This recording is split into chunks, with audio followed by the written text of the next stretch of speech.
My name is Martha, and I am 61 years old. Last night, my own son beat me until my lip bled, all over a bowl of unsalted soup. While I was left on the cold kitchen tiles, wiping my own blood with a dish rag, he went to his room. The door clicked shut, and soon I could hear the faint sound of his snoring. He fell asleep as if nothing had happened, as if striking his own mother was the most normal thing in the world. This morning, I woke up with a body that ached in places I did not know could hurt. There are bruises on my arms, shaped like his fingers, and a cut on my lip that stings every time I move my mouth. But the physical pain is not the worst part. It is the humiliation. It is knowing that my son, Jerome, the boy I raised with every ounce of my love, sees me as nothing more than his personal servant. Hello, everyone. Before we continue, tell us where you are watching from. It keeps our stories alive. It is the cold reality that my only purpose in this house, my house, is to serve him and stay silent. I rose at 5 o'clock this morning, the same as every other day. The house was still dark, but Jerome was already awake, sitting at the kitchen table in one of his impeccable gray suits, the harsh light of his phone illuminating his face. He did not even look up when I came in. "Breakfast," he said, his voice flat and empty. "Hurry up. I have an important meeting." It was as if last night was a dream, as if he had not screamed at me, his voice a venomous hiss, calling me worthless, useless. He had said that if I were not his mother, he would have thrown me out onto the street years ago. I prepared his scrambled eggs just the way he demands them. 3 spoonfuls of shredded cheese, 2 slices of perfectly toasted bread, and black coffee with no sugar. Everything had to be measured, perfect, because any small deviation would cause him to explode. And when Jerome explodes, I am the one who absorbs the shrapnel. As he ate, the sound of a key in the front door echoed through the quiet house. It was Chantel, his wife, a young, elegant woman who always greets me with a smile as fake as a $3 bill. She swept in wearing a tight green dress and heels that clicked on the hardwood floor. She kissed Jerome on the cheek, then sat at the table as if she were the queen of a kingdom I was hired to clean. "Good morning, Mrs. Davis," she said, her voice dripping with a sweetness she only used when Jerome was watching. "How are you this morning?" she asked, not waiting for an answer. I wanted to tell her the truth. I wanted to show her the bruises blooming on my back, to tell her that my lip was split open because her husband had a temper like a cornered snake. But instead, I forced a smile. "I'm fine, thank you." As I turned to the counter, Jerome's eyes caught mine. It was a warning, cold and sharp, a silent promise that tonight would be worse if I said a single word out of line. Then he smiled, a show for his wife. "Look, Mom," he said, holding up a small, expensive-looking box. "I bought you some new makeup. It is perfect for covering up those little scrapes you got when you tripped last night." Little scrapes. That is what he called the work of his fists. He made it sound like an accident, as if I had simply tripped and fallen on his knuckles. I took the box without a word. It was a fancy foundation, the kind that cost more than my weekly grocery budget. He likely bought it with my own retirement money, since he controls my entire bank account. He says it is for my own good. He says at my age, I cannot be trusted to handle money. The truth is, I have not seen a single dollar of my own pension in 2 years. Chantel looked at him with pure admiration shining in her eyes. "You are so thoughtful, honey," she cooed, "always taking such good care of your mother." If only she knew. If only she knew that her perfect husband, the successful executive who managed $1-million accounts, came home to take his frustrations out on the woman who gave him life. After breakfast, Jerome adjusted his tie and picked up his briefcase. While Chantel was in the hallway touching up her lipstick, he leaned in close, his breath hot against my ear. "Remember what we talked about," he whispered. "If you ever open your mouth, if you tell a single soul what happens in this house, you will regret it. No one will believe you. You are just a crazy old woman living off your son's charity." His words were like ice in my veins. They left together, holding hands. The perfect power couple. I watched from the window as they got into his new car, a sleek black sedan that cost a fortune. My fortune. When the house fell silent, I finally let myself sink into a kitchen chair. The tears came, not of sadness, but of a deep, burning rage. I knew I had to do something, but I did not know what. My phone buzzed on the counter, a number I did not recognize. I ignored it, lost in my helplessness. How could I escape a nightmare when the monster held all the keys? A moment later, it buzzed again. The same number. Hesitantly, I answered, my voice barely a whisper. "Hello? Mrs. Martha Davis?" A man's voice asked, professional and serious. "This is Mr. Henderson from Northern Business Corporation. I am the head accountant. We need to speak with you urgently about some discrepancies we have found." My heart missed a beat. "Discrepancies?" "Yes, ma'am," he said, "related to your son, Jerome, and a bank account in your name. Could you come to our office this afternoon? It is very important." I hung up the phone, my hand trembling so hard I almost dropped it. Discrepancies. The word echoed in the silent kitchen, filled with a menace I could not yet understand. It felt like a stone dropping into a deep, dark well. I sat there for hours, watching the morning sun crawl across the floor tiles of my kitchen. This house used to be my sanctuary.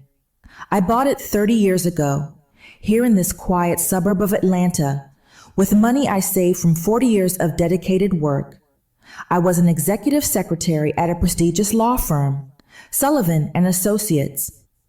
40 years of my life, waking up at 5 o'clock, organizing the lives of powerful men, ensuring every detail was perfect. I never imagined I would end my days as a prisoner in the very home I had built. My mind drifted back, searching for the moment it all went wrong. Jerome was not always a monster. When he was a boy, after his father walked out on us, he was sweet. It was just him and me against the world. I worked double shifts, sacrificing everything to give him the best. Private school, designer clothes, any lesson he desired. Maybe that was my mistake. I gave him a world on a silver platter, and he never learned the value of anything he did not have to earn. Now, at 35, he was paying me back for my devotion with bruises and fear. Chantel was supposed to arrive at noon with her friends, a lunch I was expected to prepare, to serve, and to clean up after, all while wearing a smile painted over my split lip. I looked at the three $20 bills Jerome had tossed on the counter. $60 to prepare a gourmet lunch for 5 people.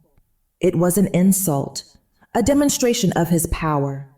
He spent more than that on a single tie. The doorbell rang at exactly 12 o'clock, pulling me from my thoughts. I took a deep breath, checked my reflection to ensure the makeup was holding, and opened the door. There stood Chantel, beaming, with 3 other women who looked just like her, polished, expensive, and utterly oblivious. "Hello, Mrs. Davis," Chantel chirped, ushering her friends inside. "I hope you have prepared something lovely for us." As they settled in the dining room, their laughter and chatter filling the air, I felt a familiar invisibility cloak settle over me. I was just part of the furniture, the silent help. I brought out the shrimp pasta, the Caesar salad, the warm bread. I poured the cheap white wine I'd managed to find into the good crystal glasses, praying they would not notice the difference. They ate and talked about work, about promotions and office gossip at Northern Business Corporation. "The food is simply divine, Mrs. Davis." One of them, a woman named Brenda commented. "Jerome is so lucky to have you." Chantel smiled proudly. "It is true. Mrs. Davis takes care of everything. It is like having a housekeeper, but better, because she does it with love." Her words were like daggers, but I kept my smile in place. A housekeeper. That is all I was to her, a free servant who came with the house. I felt a pair of eyes on me, more intense than the others. It was the third woman, the one introduced as Evelyn. She had been quiet, observing me throughout the meal. There was something familiar about her, a spark of recognition that I could not quite place. "And what did you do before retiring, Mrs. Davis?" Evelyn asked, her voice cutting through the light-hearted chatter. "Were you always a homemaker?" For the first time in a long time, a flicker of pride ignited within me. "I worked for 40 years as an executive secretary," I said, my voice steady, "at the law firm of Sullivan and Associates." Evelyn's eyes lit up with genuine interest. "Really? That is one of the most respected firms in Atlanta. You must have been indispensable there." "Mr. Sullivan always said I was," I admitted, a real smile touching my lips for a brief second. Chantel looked annoyed, quickly changing the subject. "Well, now she is enjoying her well-deserved rest. Jerome takes care of everything for her, you know, her finances, all her needs. He is such a responsible son." As she said it, Evelyn's gaze sharpened on me. Her look said she did not believe a word of it. She knew a woman who had managed the lives of powerful lawyers for 40 years would not need her son to handle her finances. The lunch dragged on, the air thick with unspoken tension.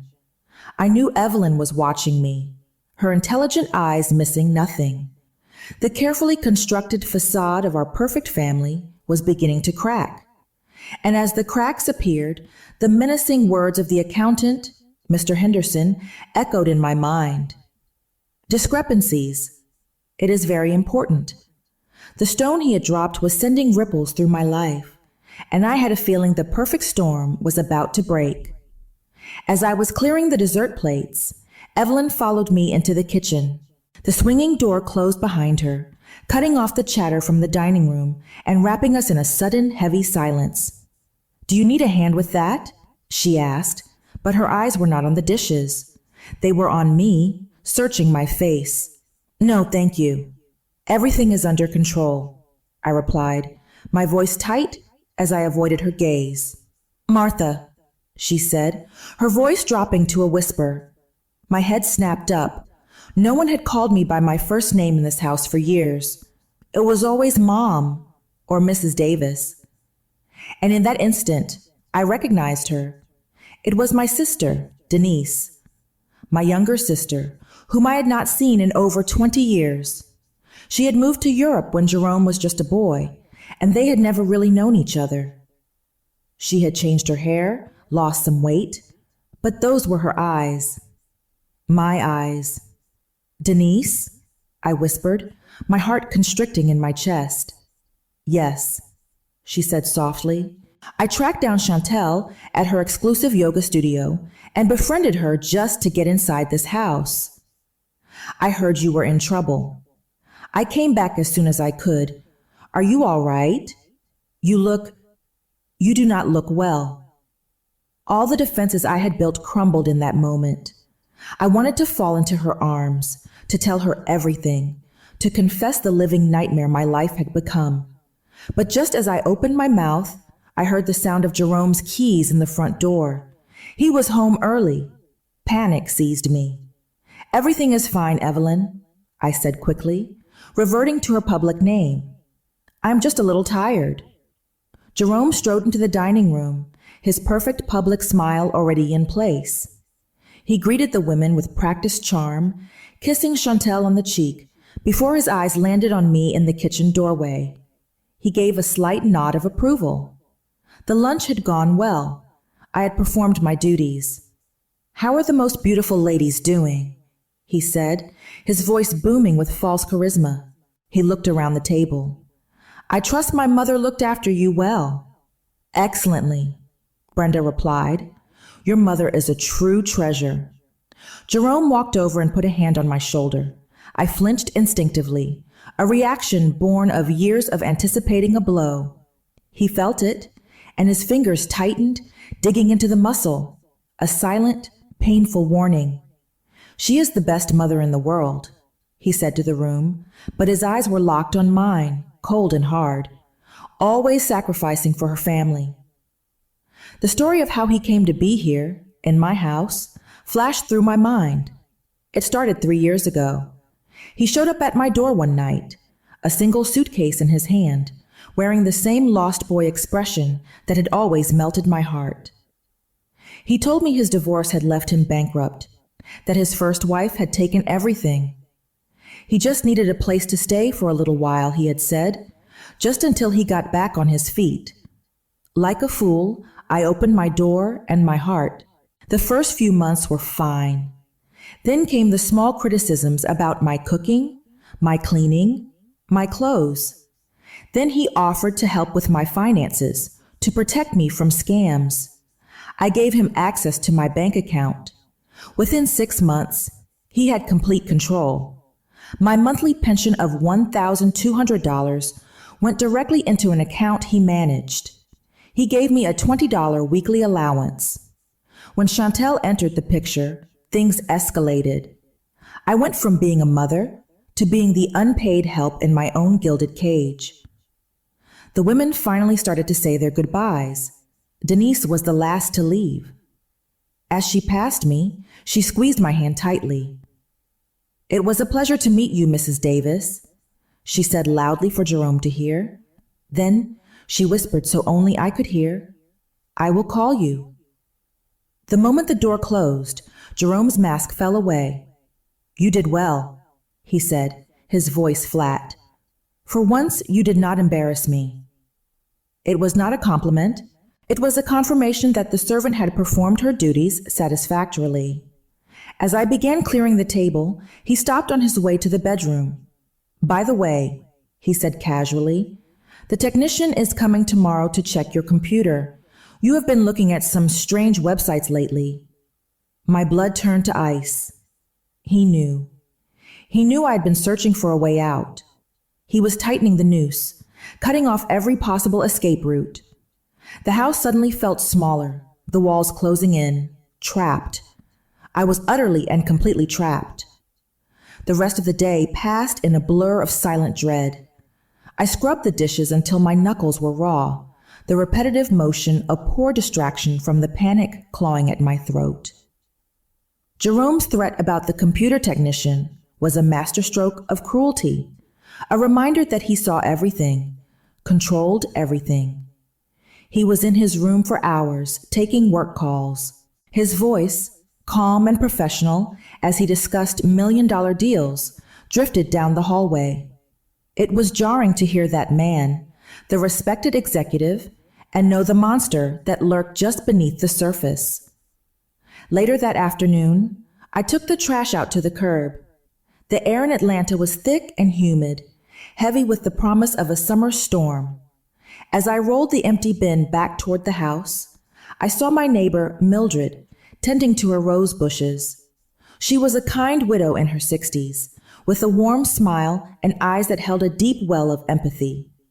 We had not spoken much lately. Jerome discouraged any interactions that might lead to questions. Good afternoon, Martha, she said, her voice soft. Mildred. I nodded, trying to hurry past. Hold on a minute, dear, she said, setting down her gardening shears.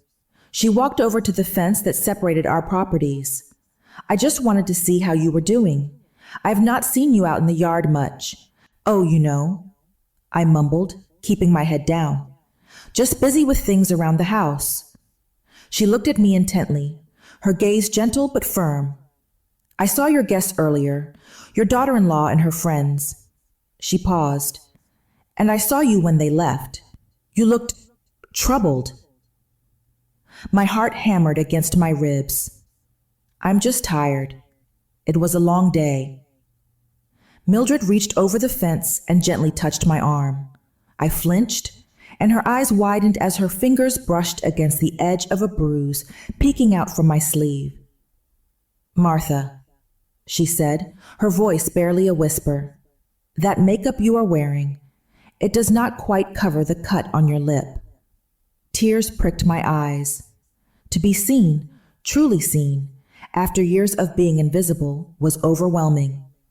I wanted to tell her everything, to let the dam of secrets break, but Jerome's voice echoed in my head. "No one will believe you. You are just a crazy old woman." I tripped, I lied, the words tasting like ash in my mouth. "I am so clumsy these days." Mildred did not look convinced, but she did not push. She just squeezed my arm gently. "Well, you know where I live, dear. If you ever need anything, a cup of sugar, or just someone to talk to, my door is always open, day or night." Her simple offer of kindness was a lifeline thrown into my sea of despair. "Thank you, Mildred," I managed to say. "You are very kind." I hurried back inside, my mind racing. For a moment, I had felt a spark of hope.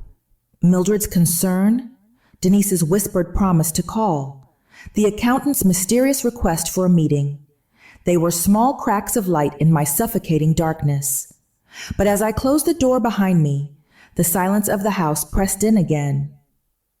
Jerome was still here. His rules were still in effect. Hope felt like a dangerous, fragile thing, easily crushed.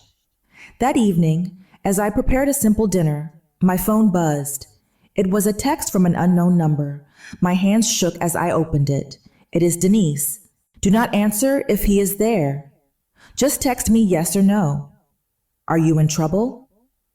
I looked toward the living room, where Jerome was watching television, his back to me. My fingers hovered over the screen. Replying was a risk, a huge risk. If he caught me, the consequences would be severe. But Mildred's words echoed in my mind. "My door is always open." I typed one word, my thumb trembling. "Yes." A moment later, a reply came. "Do not do anything. I have a plan. Just be strong." I deleted the messages immediately, my heart pounding. A plan.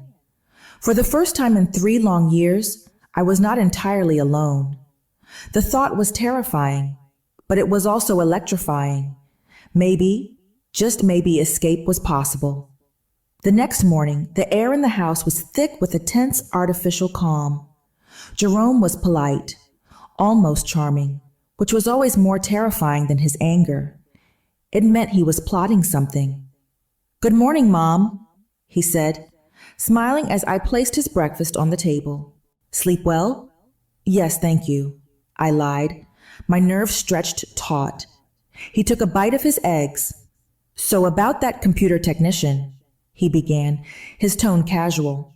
"I have decided to cancel the appointment." I felt a dizzying wave of relief, but it was short-lived. "Instead," he continued, wiping his mouth with a napkin, "I thought it would be better if I just took the laptop with me to the office. Our IT department can run a full diagnostic, make sure everything is secure." The noose tightened. He was not just going to monitor me.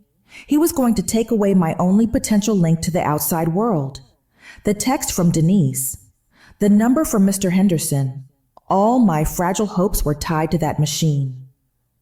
"That is very thoughtful, Jerome," I said, my voice barely a whisper. "I'm a thoughtful son," he said, his smile never reaching his eyes.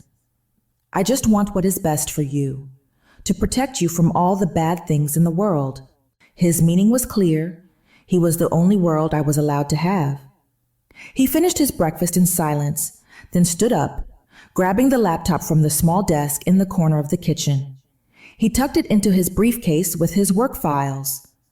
"I will be home late tonight," he said as he headed for the door. "Big meeting with some investors. Do not wait up." The moment the door clicked shut, I felt a surge of panic. My connection to Denise was gone. My chance to research Mr. Henderson or the company was gone. I was isolated again, more completely than before. I paced the kitchen, my mind a whirlwind of fear and frustration. He had outmaneuvered me. He was always one step ahead. The house felt like a tomb, silent and suffocating. I sank into a chair, feeling the familiar weight of hopelessness settle over me. For years, I had survived by being compliant, by making myself small and invisible. It was a strategy of endurance, not of escape. But something had shifted in me. The brief exchange with Mildred, the secret text from Denise, the mysterious call from the accountant. They had awakened a part of me that had long been dormant. A part that remembered being respected, being capable, being free. I could not go back to being that silent, broken woman. I would not. I looked at the clock. It was just after 8 o'clock. Mr. Henderson had asked me to come in the afternoon, but I could not wait that long. The risk of waiting was greater than the risk of acting. My heart pounded in my chest as I made a decision. I went to my room and put on a simple dress and comfortable shoes.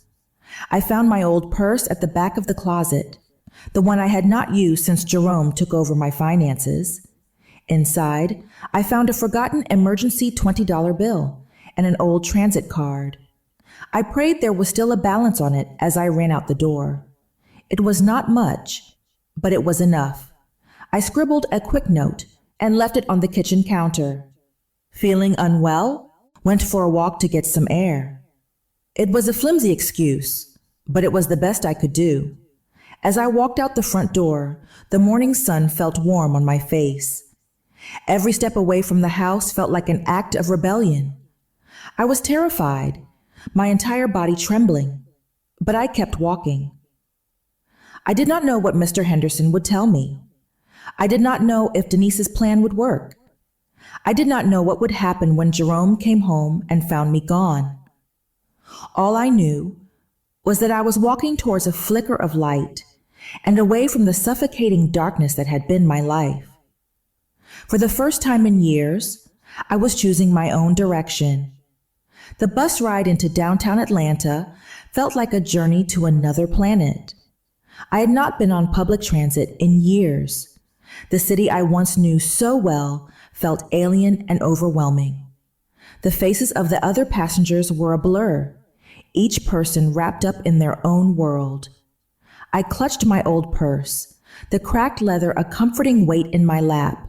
The $20 bill inside felt like a fortune. It was my money, a tiny piece of my independence that Jerome had somehow missed. Finding the Northern Business Corporation building was not difficult. It was one of those modern skyscrapers that pierced the Georgia sky, all gleaming glass and steel. It was a monument to the kind of power and success Jerome craved, the kind he was willing to steal for. As I stood in the marble lobby, looking up at the directory, I felt a wave of intimidation. My simple dress and worn shoes felt out of place amidst the tailored suits and clicking heels. For a moment, I almost turned back. The voice of fear, the one Jerome had so carefully cultivated in me, whispered that I did not belong here, that I should go home and wait for my punishment. But then I remembered the sting of my split lip, the cold emptiness in my son's eyes. I straightened my shoulders and walked to the security desk. "I am here to see Mr. Henderson," I said, surprised by the steadiness of my own voice. The elevator ride to the 18th floor was silent and swift.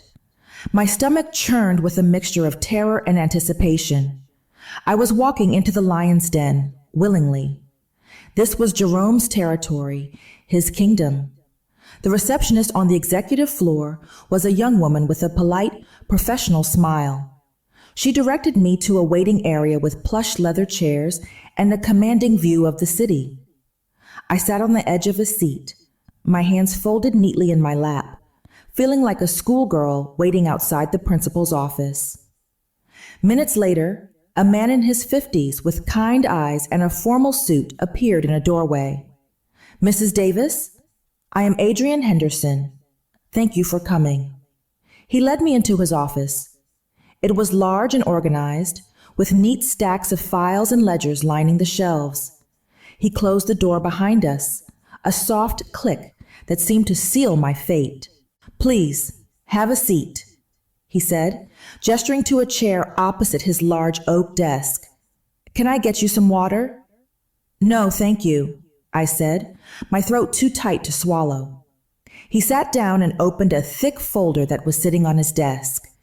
He looked at me with an expression that was a mixture of pity and professional gravity. "Mrs. Davis," he began, his voice calm and direct, "I'm not going to waste your time.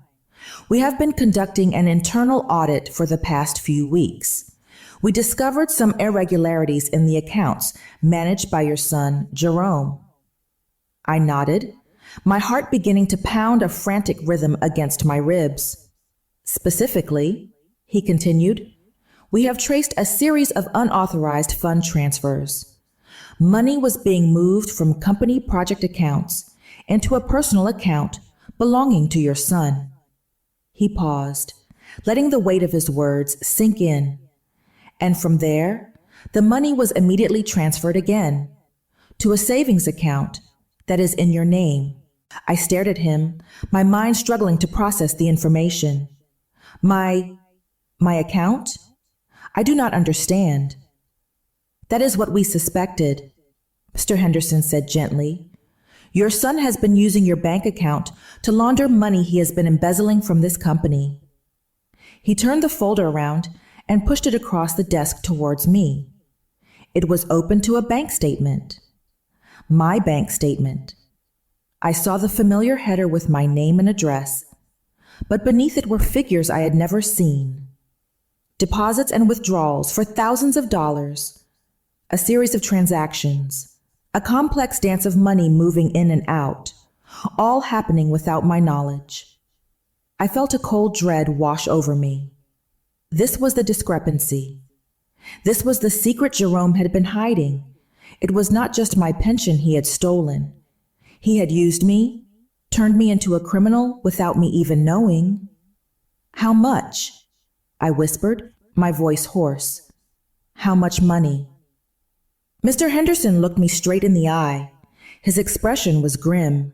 "So far, in the last 6 months alone, we have documented over $50,000. $50,000. The number hung in the air, heavy and obscene. It was more money than I had seen in my entire life. My son, my Jerome, was not just an abuser. He was a thief on a grand scale. I felt the room begin to spin, the neatly stacked files on Mr. Henderson's shelves blurring at the edges. I gripped the arms of the chair to steady myself, but I did not know anything about this, I stammered, the words feeling weak and useless. "He controls my account.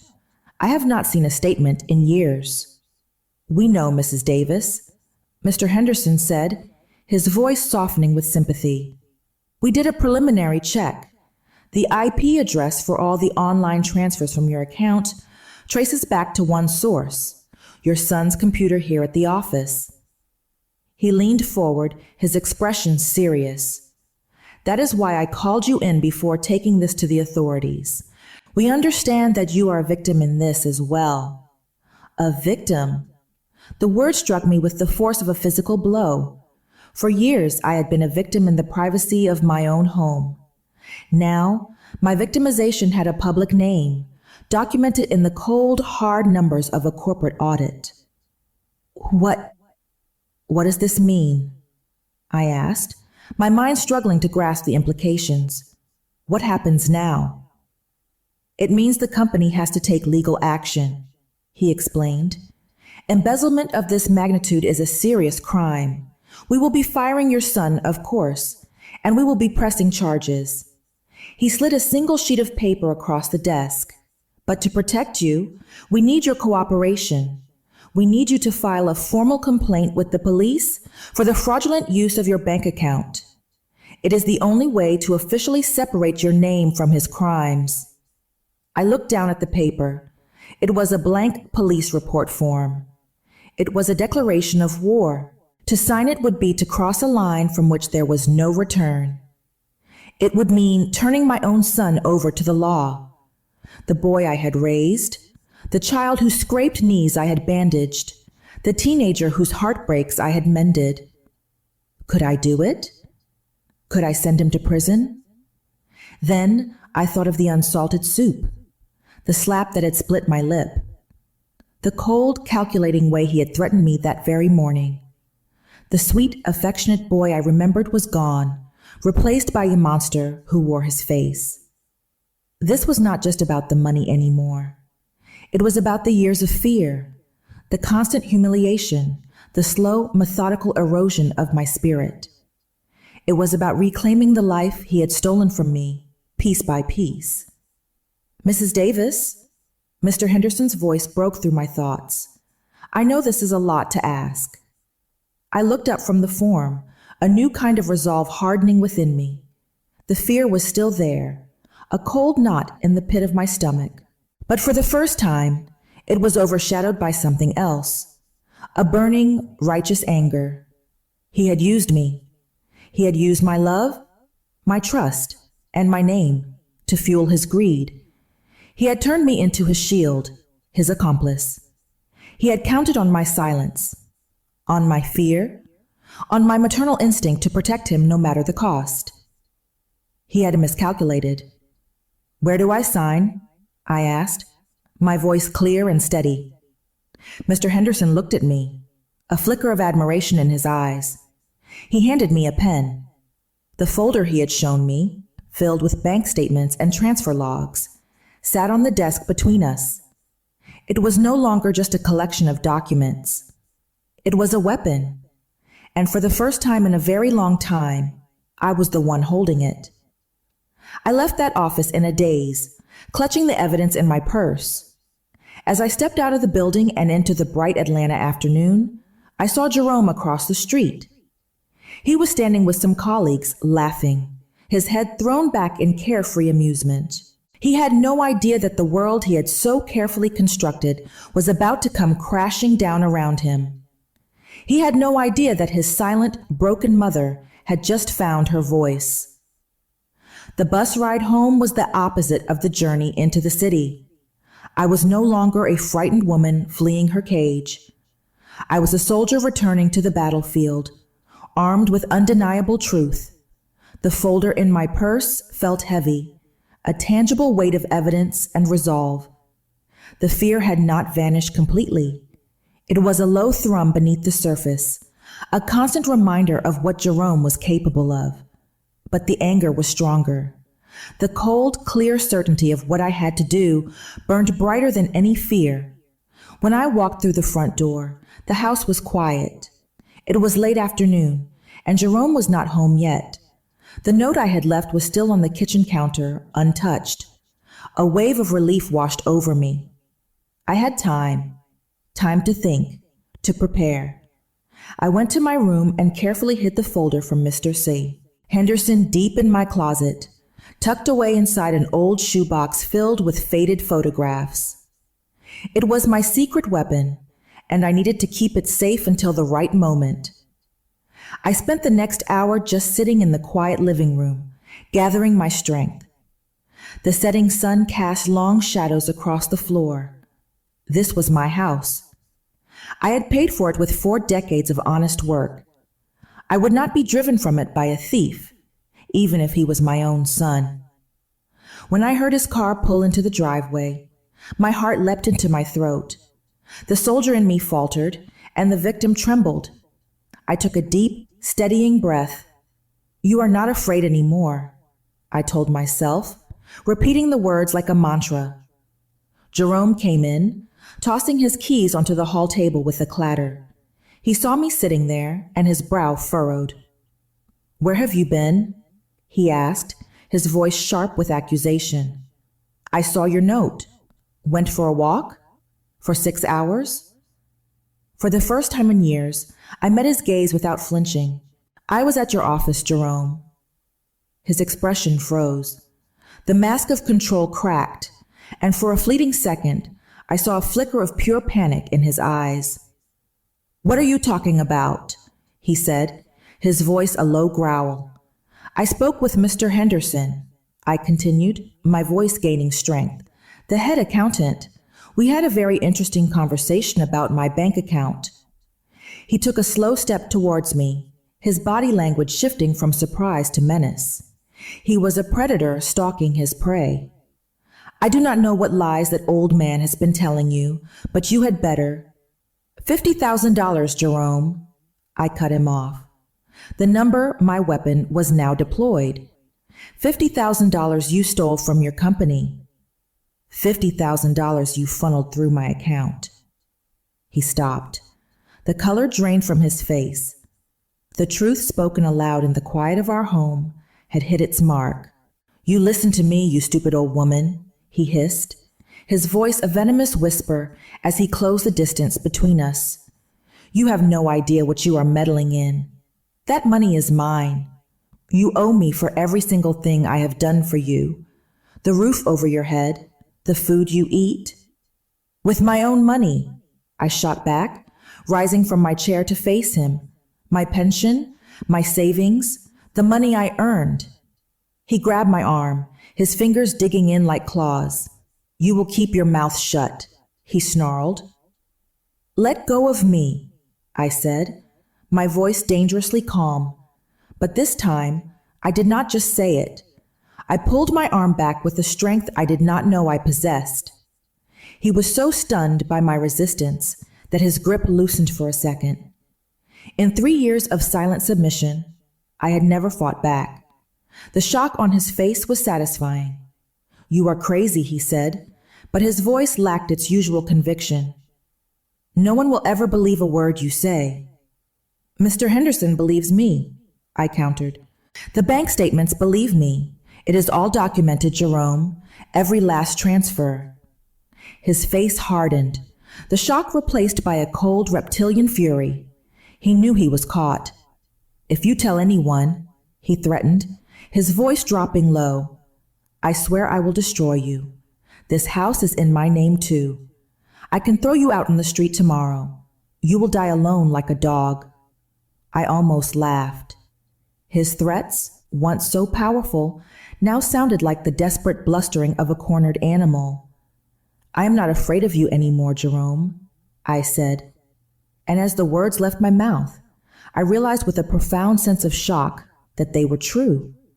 He raised his hand, his face contorted in rage. For a heart-stopping moment, I thought he was going to strike me, right there in the living room. But just as his arm swung back, the doorbell rang, a sharp, insistent chime that shattered the tension in the room. We both froze, staring at the front door. The sound came again, longer this time. It was a lifeline, an unexpected intervention from the world outside our private hell. My quiet, unassuming house had suddenly become the stage for a much larger drama, and the next act was about to begin. Jerome slowly lowered his hand, his eyes burning with frustration. He could not risk a scene with a witness at the door. His precious reputation was always his first priority. See who that is? He snarled through gritted teeth. And you had better not say a single word out of line. I walked to the door on trembling legs, my adrenaline-fueled courage beginning to fade. I opened it to find Mildred standing on the porch, her face etched with worry.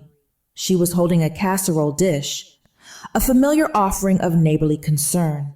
Martha, dear, she said, her voice loud enough to carry into the living room. I brought you some of my chicken stew, but I thought I heard shouting. Is everything all right? Before I could answer, another figure stepped out from the shadows of the porch. It was my sister, Denise. She was dressed in casual clothes, her hair pulled back, but there was a look of fierce determination in her eyes. Hello, Denise said, feigning the polite tone of a stranger. I am new to the neighborhood and was just visiting Mrs. Davis. I hope we are not interrupting anything. Jerome appeared behind me, his public smile plastered on his face like a cheap mask. Not at all, ladies, please, he said, oozing charm. My mother was just a bit worked up. She accidentally burned the dinner. You know how sentimental older women can get about these things." Mildred looked at him, her expression unreadable.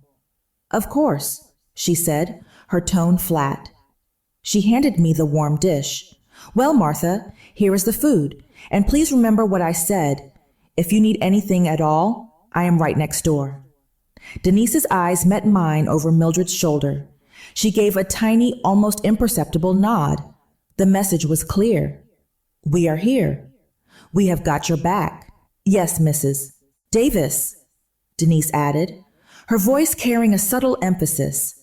"Anything you need, day or night." After they left, Jerome slammed the door shut, the sound echoing through the house. "Damn nosy old women," he muttered. He turned to me, his face a mask of cold fury. "This changes nothing. Tomorrow morning, you and I are going to the bank. You are going to sign whatever papers I put in front of you. You are going to say this was all a misunderstanding. Am I clear?"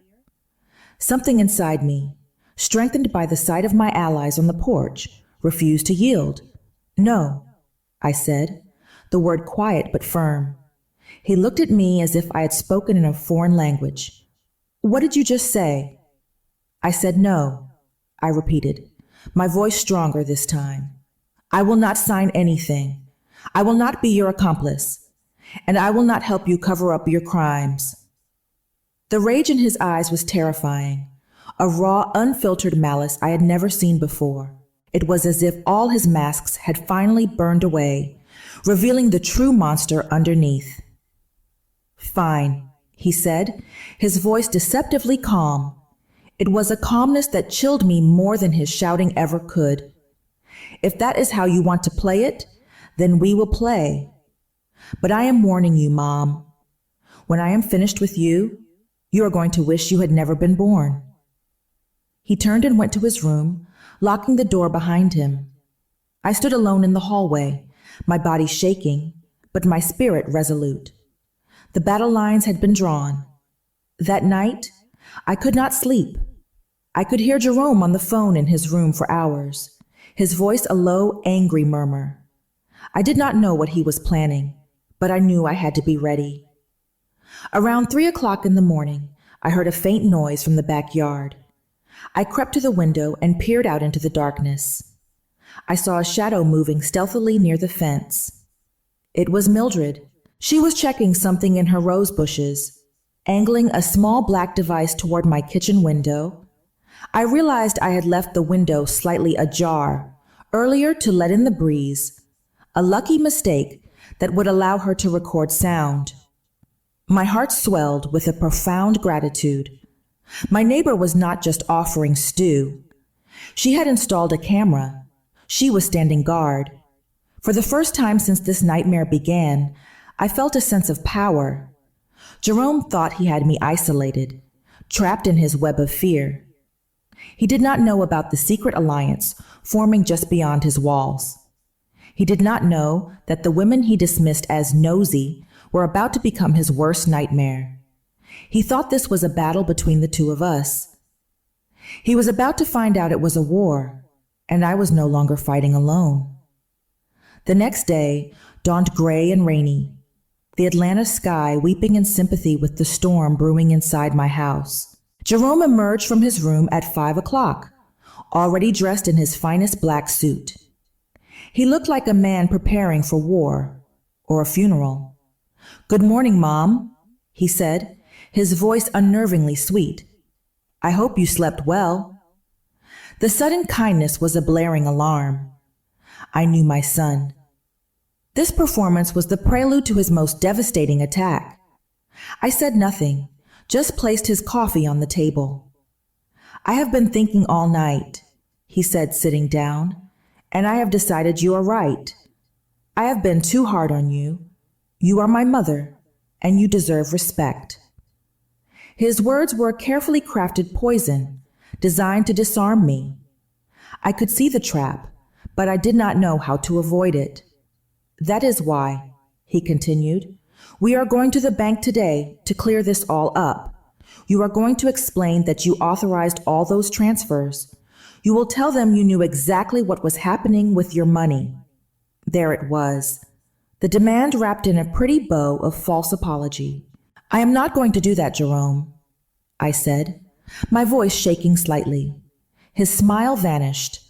"Of course you are, Mom, because if you do not, some very unpleasant things will happen." He leaned forward. "Look around you. This house, this food, the very air you breathe. It is all possible because I allow it, and I can stop allowing it." He took out his phone. "Also, I have been looking into some specialists, doctors who deal with elderly patients with mental confusion, senile dementia." My blood ran cold. He was not just threatening to make me homeless, he was threatening to have me declared insane. "It is so sad when mothers start making up stories," he said, his voice dripping with false pity. "Accusing their own sons of terrible things. All your new friends, Chantel's workmates, your nosy neighbor, they have all mentioned you seem a bit off lately. It would be my word, the word of a successful executive, against the ramblings of a confused old woman." It was a brilliant, cruel checkmate. He had anticipated every move. "So," he said, standing up, "we are going to the bank at 10 o'clock. Wear your nice blue dress, and you will smile while you sign the papers. Understood?" I did not answer. I could not. I felt the last of my fight draining away, replaced by a cold, numbing despair. "Understood?" he shouted, his false kindness evaporating. "Understood," I mumbled, hating the sound of my own defeated voice. He left for his office, but not before delivering a final warning. "Do not even think about leaving this house. I will be back at 9:30 sharp." The moment he was gone, I collapsed into a chair. He had won. He had built a perfect prison, and I had just been handed a life sentence. A few minutes later, a soft knock came at the back door. It was Mildred, her face urgent. "Martha, open up," she whispered through the glass. "Quickly." I let her in, and she immediately began to speak in a hushed, rapid tone. "I heard everything," she said. "The camera I set up has audio. I recorded the whole conversation. The threats, the blackmail. I have proof that he is coercing you." A tiny spark of hope flickered back to life. "What can we do?" "My friend Sarah works at the district attorney's office," Mildred explained. "She specializes in elder abuse and financial fraud. I have already sent her the recording. She says it is exactly what she needs, but you have to come with me, right now."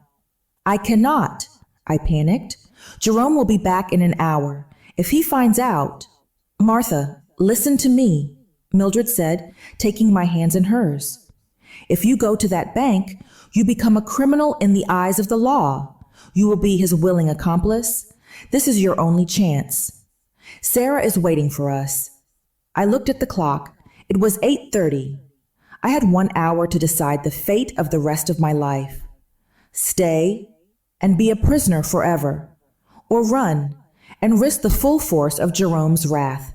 The image of Mildred in the dark, checking that camera, flashed in my mind. She had taken a risk for me. Denise had taken a risk for me. Now it was my turn. I grabbed my purse. "Let us go," I said.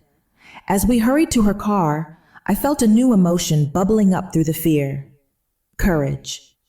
It was a terrifying, exhilarating feeling.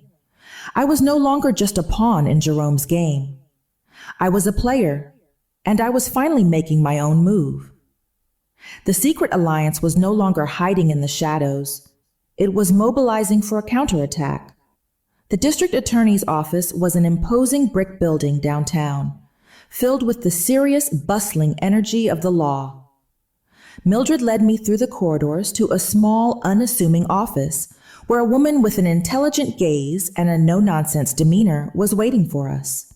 This was Sarah. "Mrs. Davis," she said, shaking my hand firmly. "I'm so glad you came. Mildred has told me a great deal, and I have reviewed the evidence she sent. What your son has done is reprehensible." She did not waste any time. She laid out the facts with clinical precision. Based on the recording from this morning, the documentation from Mr. Henderson, and your testimony, we have enough to charge your son with multiple felonies: domestic abuse, financial fraud, blackmail, and obstruction of justice. The words hung in the air, each one a nail in the coffin of the relationship I once had with my son. What does that mean exactly? I asked, my voice trembling. It means we can arrest him today, Sarah replied. But to do that, I need you to make a formal statement and sign a complaint. Are you ready to do that? I looked at the clock on the wall. It was 9:15. In just 15 minutes, Jerome would be arriving at my house, expecting to find his meek, obedient mother waiting for him. When he discovered I was gone, his rage would be volcanic. The thought terrified me, but the thought of returning to that house, of signing those papers, of living one more day under his thumb, that terrified me more. Yes, I said, a wave of certainty washing over me. I am ready. Sarah smiled, a small, grim smile of satisfaction. Excellent. While you fill out the paperwork with my assistant, I will coordinate with the Atlanta Police Department to dispatch a unit to your house. It is always better to apprehend a suspect at a known location. Mildred stayed by my side the entire time, her quiet presence a source of immense strength. She held my hand as I recounted years of abuse to the police officer, my voice breaking as I described the humiliation and the fear. Signing my name at the bottom of the official complaint felt like signing a Declaration of Independence. At 10:30, Sarah's phone rang. She listened for a moment, then gave a curt "thank you" and hung up. She turned to me. "It is done," she said. "They have him in custody." I felt my knees go weak with relief, and I sank back into my chair. Mildred put a comforting arm around my shoulders. "He did not go quietly," Sarah continued. "When he found the house empty, he flew into a rage. The arresting officer said he was destroying property, screaming your name. They found him in the kitchen, smashing the last of your good china." I closed my eyes, picturing the scene. The monster, finally unleashed, with no one left to absorb his fury but the inanimate objects around him.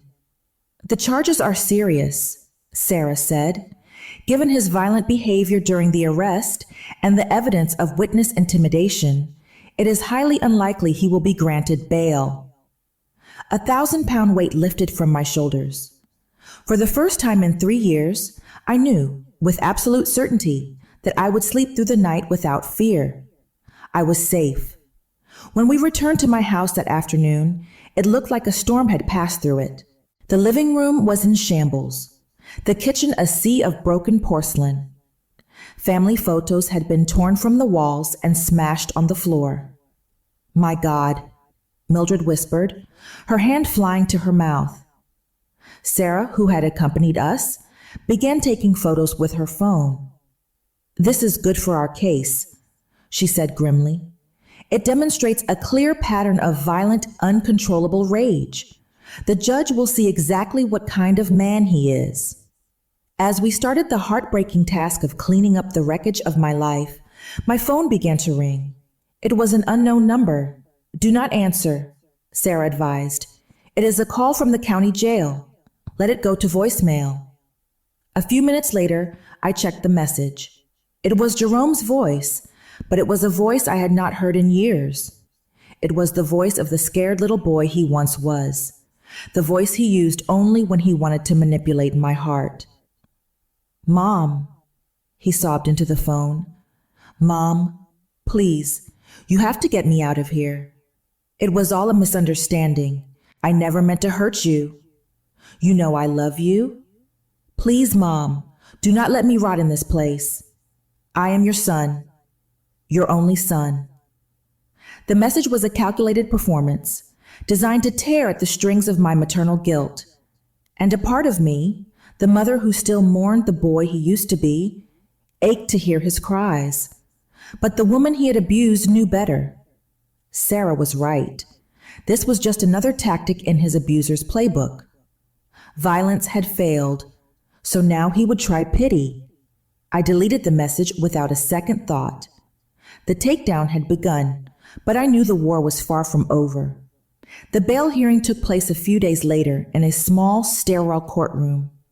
Seeing Jerome in an orange jumpsuit, his hands cuffed in front of him, was a jarring sight. He looked smaller, less powerful, but his eyes, when they met mine, were filled with a cold, undiluted hatred. Chantel was there, sitting in the public gallery, looking pale and drawn. She refused to look at me. The judge, a stern-faced man in his 60s, listened patiently as Sarah laid out the case against Jerome. She presented the bank records, played the audio from Mildred's camera, and showed the photos of the destruction in my house. When it was my turn to speak, I took the stand, my hands trembling. But as I began to tell my story, a strange calm settled over me. I spoke of the beatings, the financial control, the constant threats and humiliation. I did not cry. My voice was clear and strong. The judge listened intently. "And what did your son say to you on the morning of his arrest?" he asked. "He threatened to have me declared mentally incompetent," I replied. "He said he would put me out on the street to die if I did not go to the bank and lie for him." After hearing all the evidence, the judge's decision was swift. "Mr. Davis," he said, his voice ringing with authority, "the evidence presented shows a clear and disturbing pattern of abuse, fraud, and intimidation. Considering the extreme risk you pose to the victim, your mother, this court denies your request for bail. You will remain in custody until your trial." Jerome exploded. "This is a joke," he screamed, lunging to his feet. "That crazy old woman is lying. I am a respected citizen." Two bailiffs had to restrain him as he continued to shout, his face purple with rage. "You will regret this, Mom," he bellowed as they dragged him from the courtroom. "When I get out, I will make you pay for this. I swear it." His threats, echoing in the solemn courtroom, only served to prove my every word. After the hearing, I felt a profound sense of relief. He was locked away. I was truly safe. But my peace was short-lived. A week later, a letter arrived, delivered by a slick-looking lawyer I did not recognize. It was from Jerome. His handwriting, once so familiar, now looked like the scratching of a caged animal. "Dear Mom," it began, "I hope you are enjoying your little victory. But this is not over, not by a long shot. I know things about you, secrets you have kept buried for 40 years. Remember your old job at Sullivan and Associates? Remember the Williams case from 15 years ago?" A chill shot down my spine. The Williams case. It had been a messy, high-profile lawsuit against a pharmaceutical company. I vaguely remembered it being stressful, with long hours and mountains of paperwork. "I found the documents you hid, Mom, the ones you altered to help Mr. Sullivan win that multi-million-dollar case. Documents that, if they came to light, could destroy your reputation forever." My hand started to shake. I remembered Mr. Sullivan asking me to reorganize some files, to remove certain internal memos that were unflattering to the client. I was just following orders. I never understood the legal implications. I was just a secretary.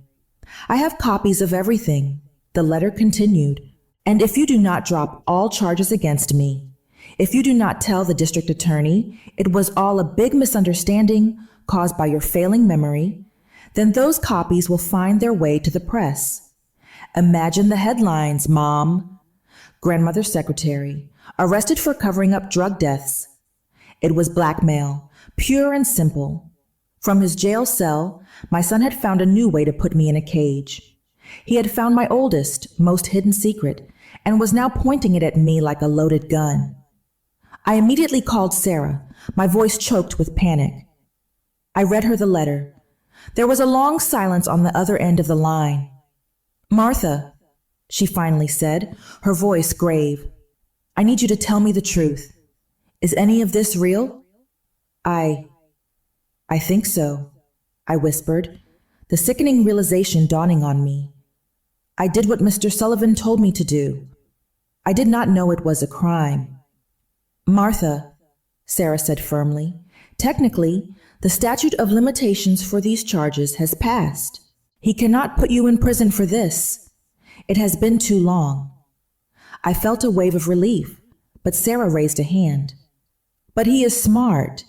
He knows that if this scandal breaks, your reputation is dead. No jury will trust a witness who admitted to forgery. He will destroy your credibility, and then he will win the case."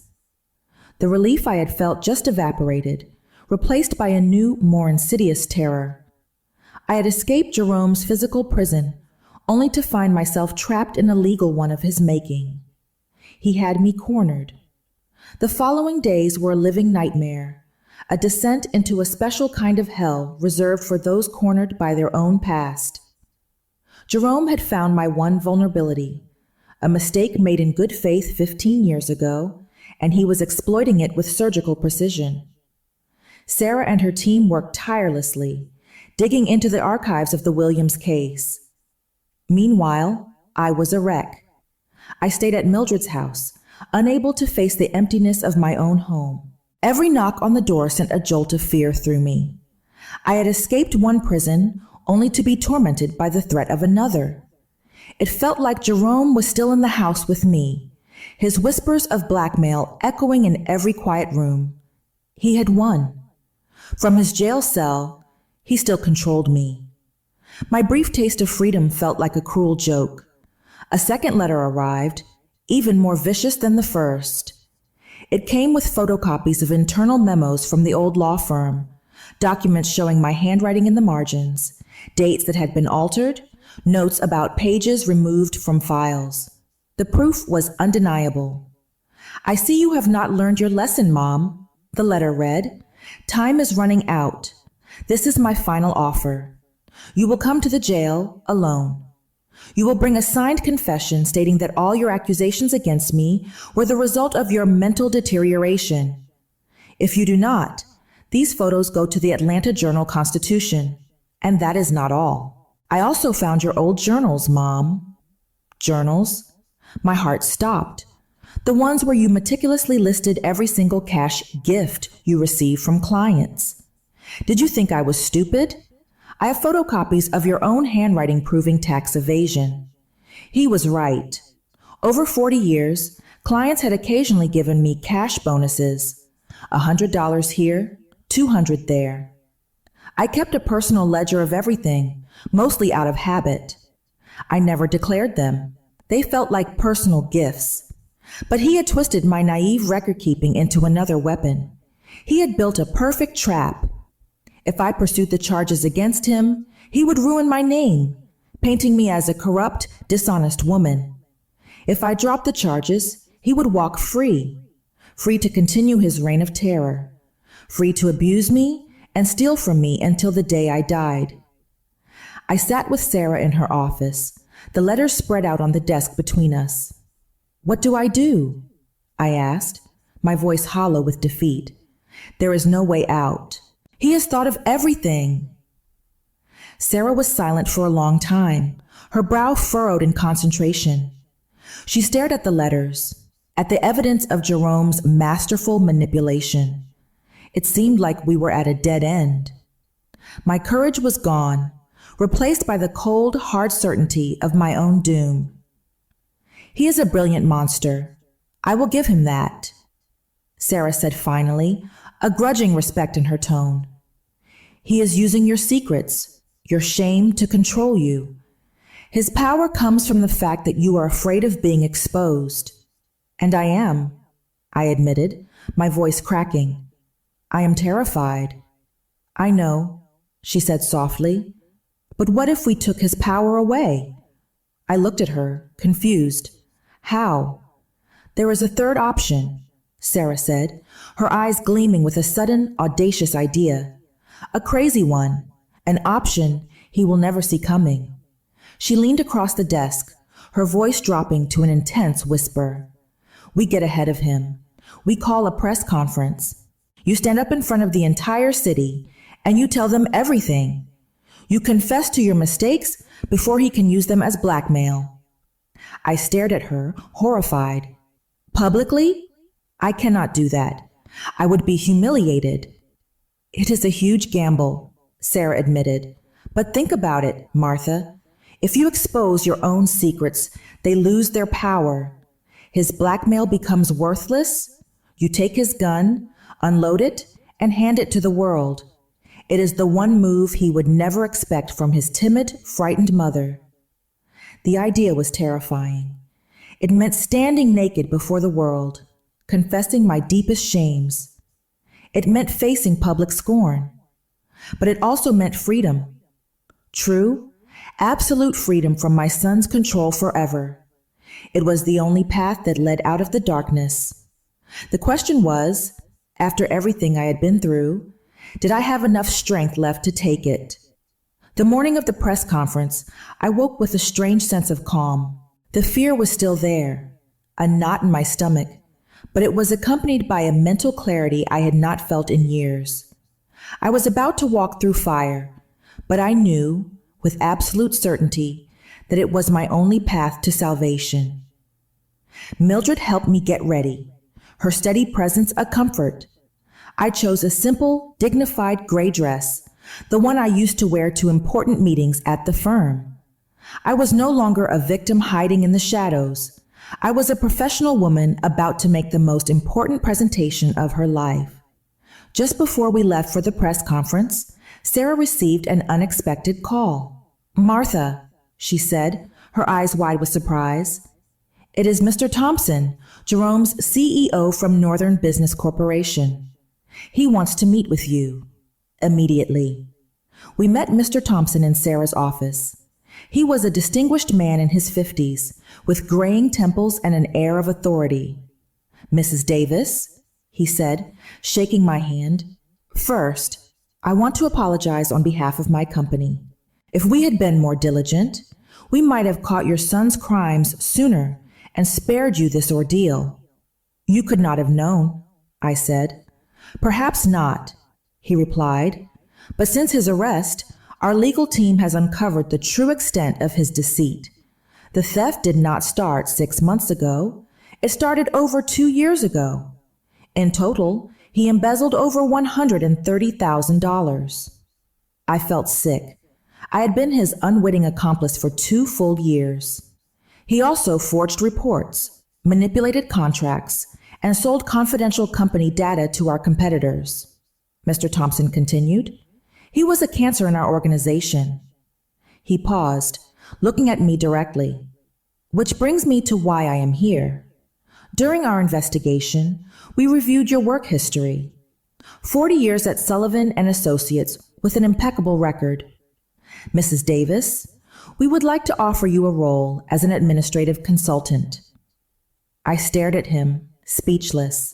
We need someone with your experience to help our internal audit team understand exactly how these administrative loopholes work.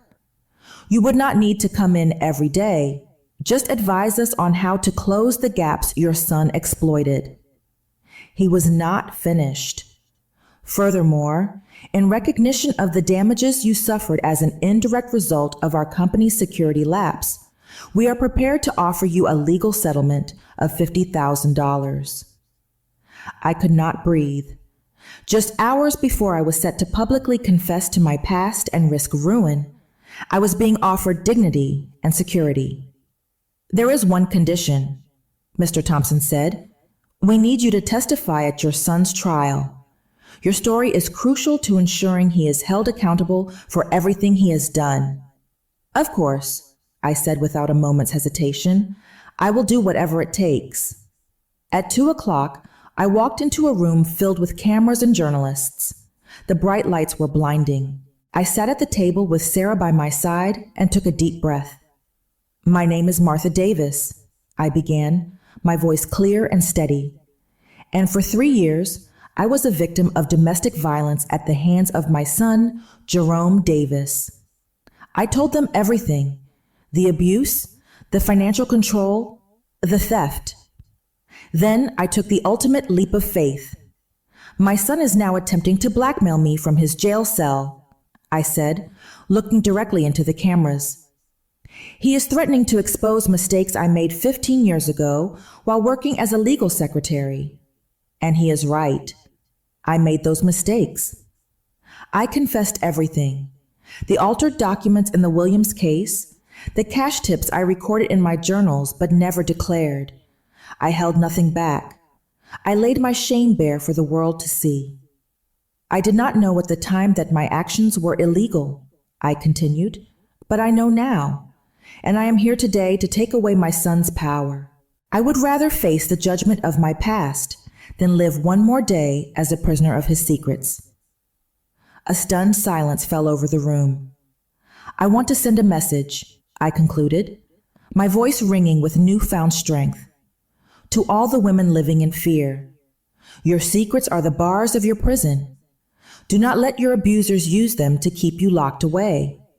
Your freedom is worth more than your reputation. After the press conference, Sarah got a call from her boss. They are not pressing charges for the old cases, she told me, a huge smile spreading across her face. The statute of limitations has passed, and your public confession makes you a symbol of courage, not a criminal. You are free, Martha. You are completely free. The takedown was complete. I had faced my monster and my own demons, and I had won. That night, for the first time in months, I slept in my own bed. Mildred insisted on staying with me, a comforting presence in the guest room down the hall, but the house no longer felt haunted. It felt like mine again. The next morning, I woke to the sound of birds singing outside my window, not the sound of angry footsteps on the stairs. I made coffee for myself, exactly how I liked it. The simple act of making my own choices felt like a miracle. Sarah called with more good news. In the chaos of Jerome's arrest, I had forgotten about the house deed. His threat to kick me out had been one of his most powerful weapons. We checked the county records, Sarah said. Your son lied. He forged some documents to show you, but he never legally filed them. The house is, and always has been, solely in your name. Another chain broke. Another of his lies crumbled to dust. Life began to move forward with a speed that was both exhilarating and terrifying. I accepted the consulting role at Northern Business Corporation. Walking into that gleaming office building, not as a victim, but as a respected advisor, was a feeling I could not describe. My colleagues were kind and supportive. They knew my story, and they treated me with a gentle respect that was healing in itself. Chantel filed for divorce, and her lawyers reached out to me. She wanted to be a witness for the prosecution, to add her own story of Jerome's financial deceit and controlling behavior to the case against him. A few weeks later, my phone rang. It was a call from the county jail. This time, I did not hesitate to answer. Mom, Jerome's voice said. It was flat, defeated. All the anger and manipulation had been stripped away, leaving only the hollow shell of a man. I saw your press conference on the news. And? I asked, my voice calm. You destroyed me, he whispered. You took away my last chance. No, Jerome, I replied, the truth of the words settling deep in my soul. You destroyed that chance yourself, the day you decided to turn your mother into a victim. You did this. There was a long silence on the other end of the line. I could hear the distant clang of a jail door, the shouts of other inmates. It was the soundtrack of his new reality. Will you ever forgive me? He asked, his voice cracking. I thought about it for a long moment. I thought of the sweet boy he once was, and the monster he had become. Someday, I said honestly, when you have paid for your crimes, when you have sought real help, when you truly understand the pain you caused. Someday, I might be able to forgive you, but I will never, ever forget. I ended the call and turned off the phone. My past was finally where it belonged, behind me. My future was an open road, waiting to be explored. Did my story resonate with you? Which part of this family drama touched your heart the most? And what would you have done in my shoes? I would be honored to read your thoughts and your own experiences in the comments below. If you believe in the power of faith, dignity, and getting justice, please consider sharing this story with someone who may need to hear it. And please subscribe to this channel for more life stories just like this one. Thank you so much for listening. I'm looking forward to reading your comments.